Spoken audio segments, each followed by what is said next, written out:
For decades, globalization was the engine of modern business. Factories in China, software in India, raw materials from Africa, design in California, products shipped everywhere, to everyone, faster and cheaper than ever before. It was efficient, seamless, and unstoppable, until it wasn't. In the past few years, that system, the invisible machine that kept prices low and goods flowing, has started to break down.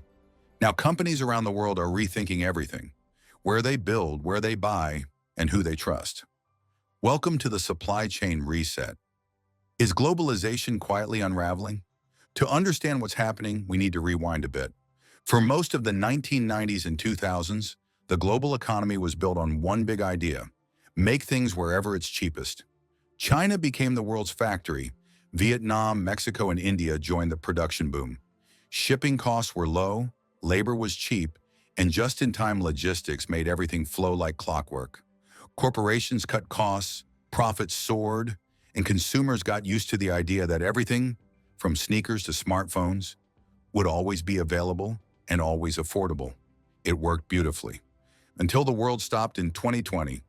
The pandemic didn't just disrupt supply chains, it exposed how fragile they really were. Factories shut down, ports jammed, shipping containers vanished. Semiconductors, the lifeblood of modern technology, became almost impossible to find. Suddenly, globalization's biggest strength, efficiency, became its biggest weakness. Companies realized they'd built systems that were cheap, but not resilient. When China locked down, automakers in Detroit couldn't build cars. When ports in California clogged up, stores in Kansas ran out of inventory. It was a wake-up call that rippled through every boardroom in America. Then came geopolitics. The US-China relationship started to fracture. Tariffs, tech restrictions, export bans. What began as a trade dispute has evolved into something much deeper: a slow but steady economic decoupling. Washington doesn't want to depend on Beijing for critical goods.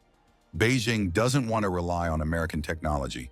Both sides are now racing to secure their own supply chains, their own materials, and their own influence. That shift is driving one of the biggest industrial transformations in decades. The old globalization model, made in China, sold everywhere, is quietly being replaced by something new. It's called friendshoring. Instead of sending production to the cheapest country, companies are moving it to trusted ones.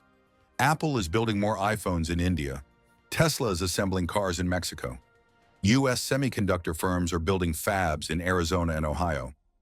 Vietnam, Malaysia, and Mexico have become the new winners of this global shuffle.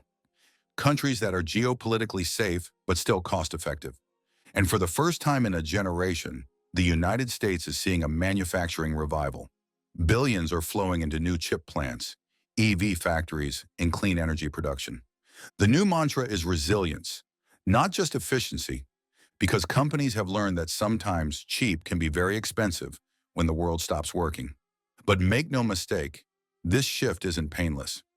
Reshoring and diversification come with massive costs. Building new plants takes years. Training new workforces is hard. Setting up new logistics networks is complex. And in many cases, the math doesn't add up. Producing goods in the US or its allies costs more, sometimes much more. That means companies have to absorb the difference or pass it on to consumers. Which raises the question, can the world afford a less globalized system? Another challenge: not everything can move. Certain industries are still deeply dependent on China, especially for raw materials, electronics components, and rare earth minerals. Even if companies shift assembly elsewhere, the supply chain routes still trace back to China. That gives Beijing leverage, and it's using it. China has already restricted exports of key minerals used in semiconductors and electric vehicles.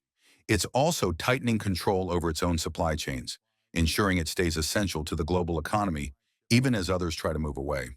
The result is a new kind of globalization, one defined not by openness, but by competition.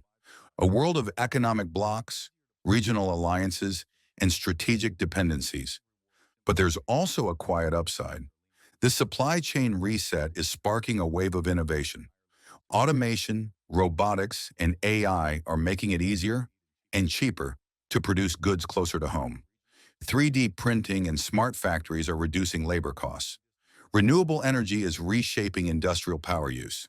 In other words, the future of manufacturing might not look like the past. Instead of sprawling factories in one country, we could see smaller, highly automated hubs spread across multiple regions, a kind of distributed industrial network. It's slower to build, but much harder to break. And that's exactly what companies want: stability in an unstable world. So is globalization really unraveling? Not completely, but it's changing shape. We're not deglobalizing, we're reglobalizing, rebuilding the system with new priorities. Efficiency is out. Resilience is in. Instead of one interconnected world, we're getting clusters: the US and its allies, China and its sphere, and emerging powers like India playing both sides. Trade isn't dying, it's being rewired. The same container ships are still sailing, the same goods are still moving, but the invisible routes that connect them are shifting. For decades, the global economy was built on the idea that distance didn't matter. Now, it matters again.